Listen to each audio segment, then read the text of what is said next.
motivated solely by a sense of charity, compassion, duty, or altruism.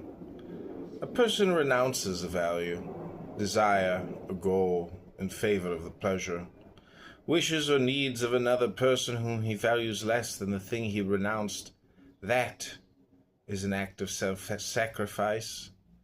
The fact that a person may feel that he wants to do it does not make his action selfish or establish objectively that he is its beneficiary. Suppose, for example, that a son chooses the career he wants by rational standards, but then renounces it in order to please his mother, who prefers that he pursue a different career, one that will have more prestige in the eyes of the neighbors. The boy accedes to his mother's wish because he has accepted that such is his moral duty. He believes that his duty as a son consists of placing his mother's happiness above his own, even if he knows that his mother's demand is irrational, and even if he knows that he is sentencing himself to a life of misery and frustration.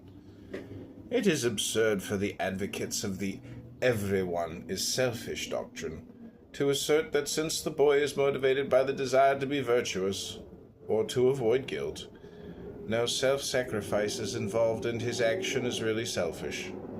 What is evaded is the question of why the boy feels and desires as he does. Emotions and desires are not causeless, irreducible primaries. They are the product of the premises one has accepted.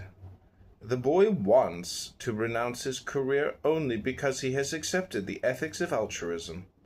He believes that it is immoral to act for his self-interest. That is the principle directing his actions.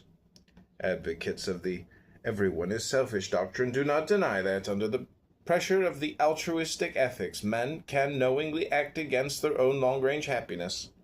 They merely assert that in some higher, undefinable sense, such men are still acting selfishly. A definition of selfishness that includes or permits the possibility of knowingly acting against one's long-range happiness is a contradiction in terms. It is only the legacy of mysticism that permits men to imagine that they are still speaking meaningfully when they declare that one can seek one's happiness in the renunciation of one's happiness.